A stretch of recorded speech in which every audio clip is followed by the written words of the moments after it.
Hello ladies and gentlemen, Nick here and welcome to my reaction to Doctor Who Series 12 Episode 6, Praxeus, which I will be rewatching shortly. The clock's not on the wall anymore, I have to find a place for it to go, probably up on top of, above the window.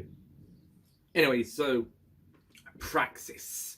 This story sees an alien virus disease infecting little particles of plastic within the earth, including physical plastic, and it's causing it to spread to birds, who will then pass it through to the plastic they consume because of the overuse of plastic humans have, and it being dumped everywhere basically.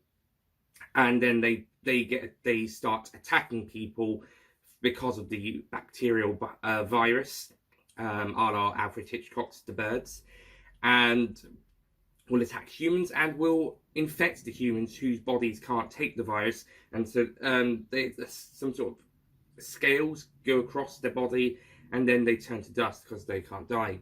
And there's this alien research group who is trying to find a cure for Praxeus, which is the virus, and they've also been infected. They've also deliberately set the virus on Earth as a testing ground, so you could say that they're technically the villains of this story.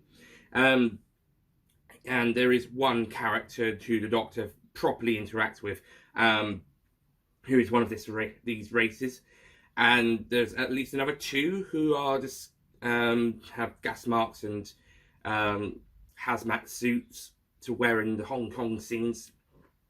And yeah, it's some interesting stuff. We also got a couple of good supporting characters. Got this sabbatical police officer who reminds me a lot of Duggan from City of Death, as he likes kicking down doors. He doesn't like punching people as much as Duggan, but he likes kicking down doors, so I decided to call him New Duggan.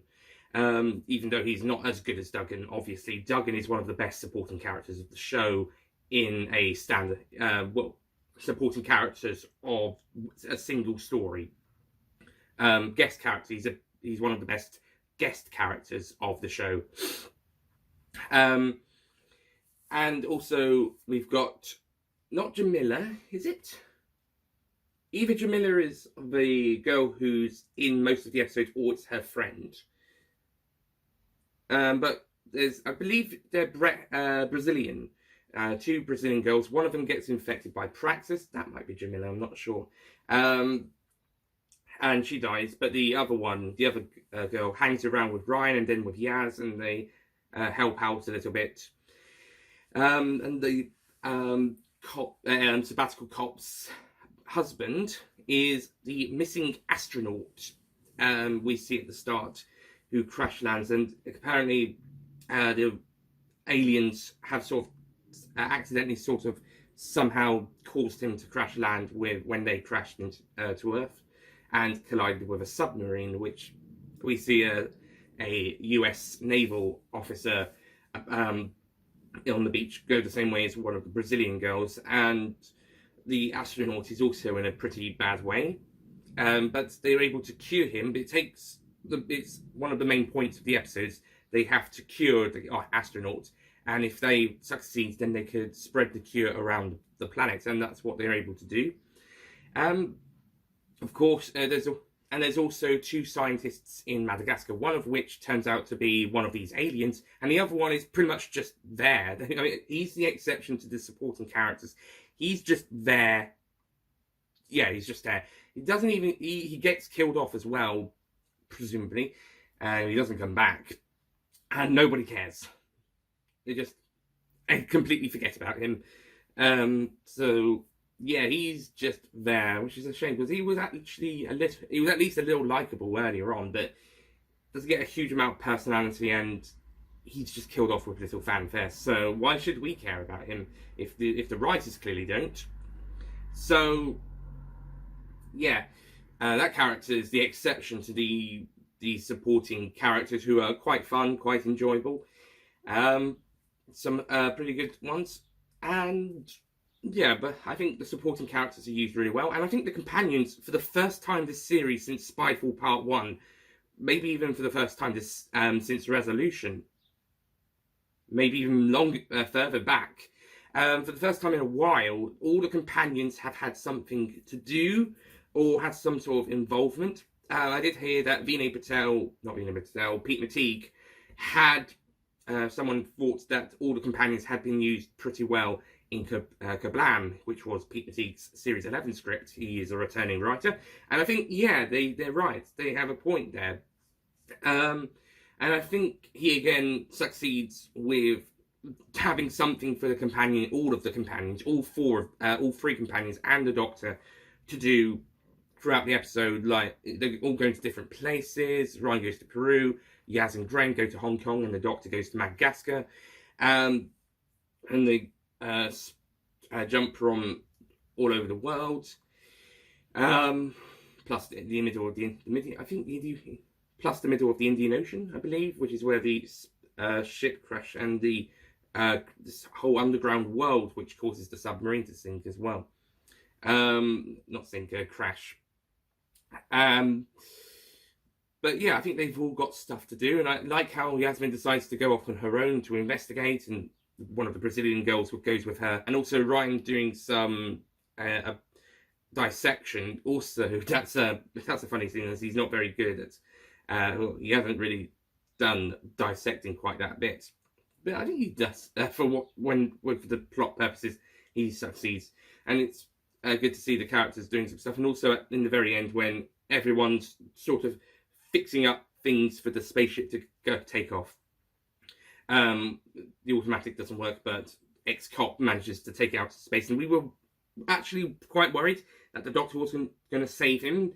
It felt to me like it was going to be another Adric situation, or a bit like with the end of Orphan 55. But thankfully, the Doctor manages to have the TARDIS materialise around him. She does explain what she did, which I didn't think was that necessary. But for the audiences who didn't quite understand, fair enough. Depends if you've seen Parting of the Ways. There's a couple of other examples where the TARDIS materialises around people. I think Let's Kill Hitler did it. Yeah, that's another one. I think there's been a couple of instances throughout the new series. It's started with the new series with Parting of the Ways, one of the best episodes of the new series. No, a stretch. That's the second best episode of the new series after Day of the Doctor, in my opinion. Maybe even better, depending on what I think on a rewatch. But yeah, it's been a thing for the new series since 2005. It's just that I think the explanation by the Doctor was not that necessary, but I can see why they wrote it in. So maybe audiences who are new to the series, maybe they haven't seen Parting of the Ways, Let's Kill Hitler, or some of the other stories that this has happened just yet, so it can help to understand. What I will say is, I thought, because I think this story is trying to show people not to waste plastic, not to use too much plastic, and not to litter it in the oceans or across the seas. To be honest, I think that message was gotten across pretty well the first time we saw the river in Peru with lots of plasticky rubbish.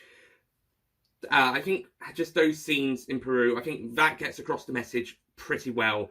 But the story centres and revolves around this, and I have to say, my mum does say that, and my mum is saying that Jodie Whittaker's Doctor is very preachy, and this story does have a bit of preachy values, just like the end of Orphan 55. And you can't disagree, it is preachy, or at least a little preachy. You can't deny it's a little preachy, at least. So it is a bit of a preachy story. I don't think it's as preachy as Orphan 55, because Orphan 55, it just was pretty much talking to the camera at the very end about it, a bit of a speech. The story did just go a complete 180 with the twist, whilst Praxeus, it's set up really early on, and it's the focus of the story, so it works at least a bit better. But yeah, I think the message was pretty well gotten across earlier on, without it being need to be the focus of the entire episode. Furthermore, I thought this was the episode where we weren't going to have as much 13th Doctor explaining,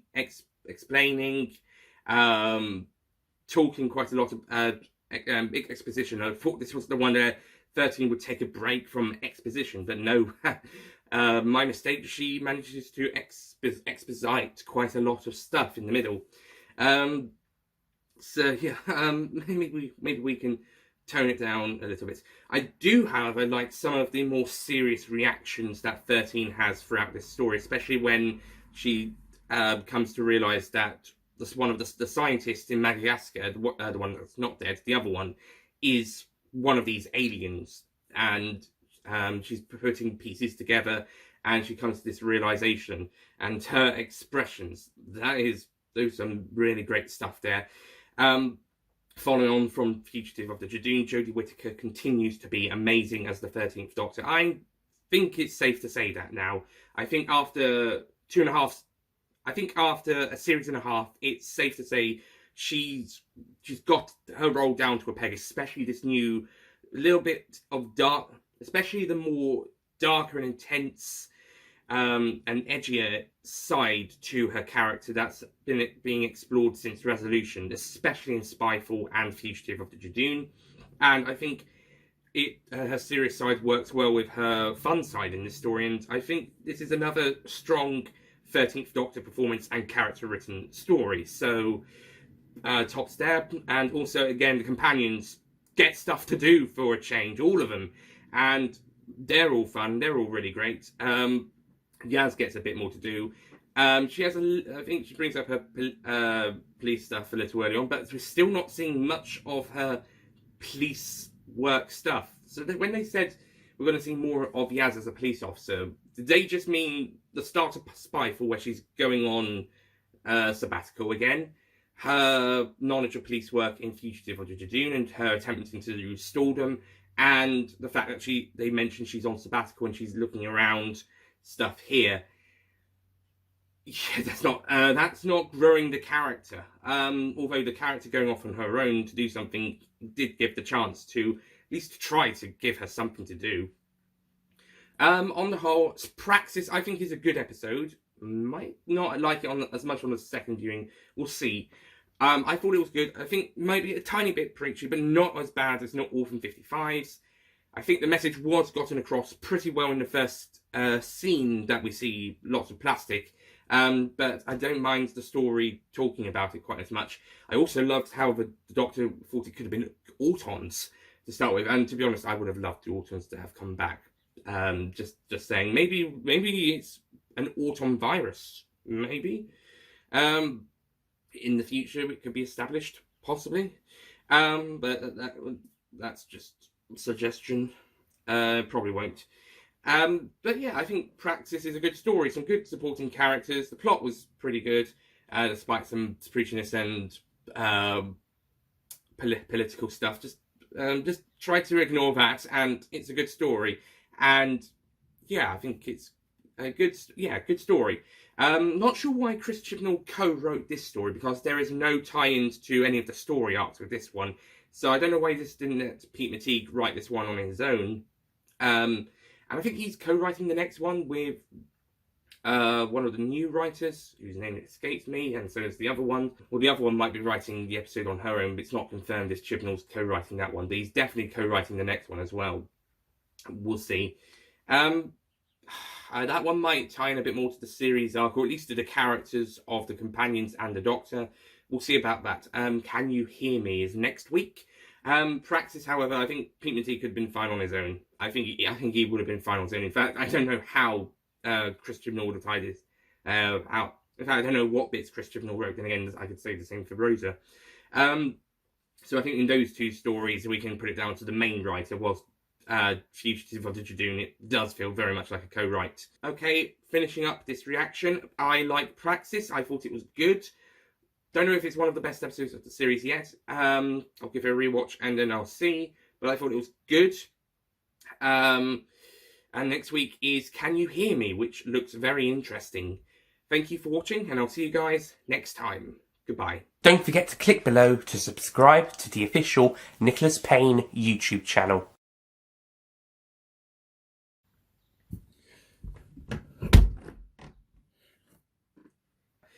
And I think it's getting some, but yeah, well, the other one might be doing a standalone story herself. Okay, well, that's it from me. Thank you for watching. And to sum it up, so Praxeus, to wrap